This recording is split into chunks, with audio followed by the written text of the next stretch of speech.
Hey friends, so I've been on a huge retro kick lately, and I mean, it started with trying to figure out emulation, and then it went from that to buying old handhelds, and then realizing that you can't really play those old games anymore because of the lighting situation with the screens, and then I started looking at different screens, and I started obtaining old consoles that were defective, and I'd try to mod them myself, and I'm an idiot, so I can't do that stuff. And then it came to this. I was deep in a subreddit on Reddit, and I found that there's this company called Game Changer Mods. And what these guys do is they take the insides of original GBAs, they find custom cases, I think they modify them themselves in some cases, so that they can put in rechargeable USB-C powered battery packs, and they can put in a better display. So that's what this is. And I originally ordered a black one with blue buttons because I thought that looked pretty sweet. And I think that was actually an original GBA shell. But then at nearly the last minute, I found that they had this particular shell. And so I just emailed them and they said, sure, no problem. They didn't even charge me more for it, which was really nice. And yeah, this is it. So I'm a big Zelda fan. I figured if I'm going to replay Minish Cap, I should do it right. So I had them put in the better IPS display, which is, I believe, the Funny Playing mod, the latest version. It looks great. I'll fire it up in a moment. And then this particular color scheme, I think, looks amazing. So you get, the yellow buttons here to represent, part of the Zelda theme in terms of colors, and the red buttons, the green D-pad. It looks great.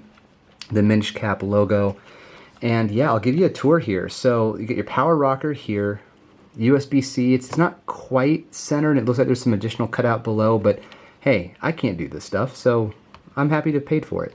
Headphone jack, volume rocker. There's a little bit of some white putty or something here. I think that will just go away over time the more I sort of get after it, so I'm not too worried about it, and I could probably take a Q-tip to it as well and clean it up, but I just got this. I've had it for a few minutes. You get this nice, like a deep yellow, borders all around, very nice, responsive, clicky L&R shoulder buttons. You still have the cutouts if you want to use some of the old school original GBA mods, as well as the extension if you want to do that too. And then of course your cartridge. So I've got Minish Cap in here, and this is where you can access the rechargeable battery pack, which I'm not going to touch.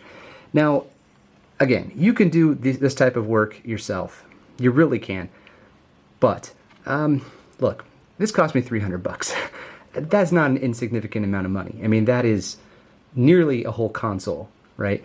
But the best way to play these games, I think, is in the original form factor. And I've got kids. My kids are getting older. They're starting to show interest in video games.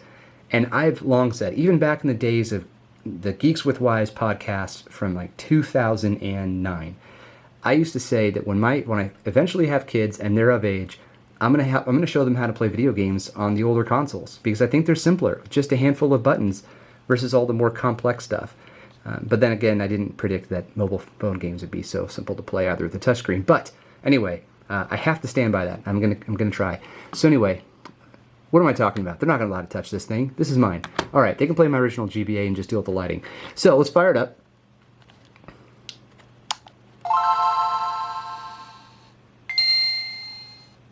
Sounds good, right? Okay.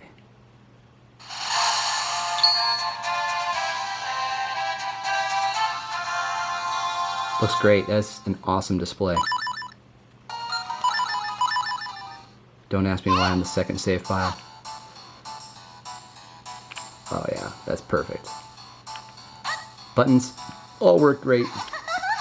Sound is fantastic.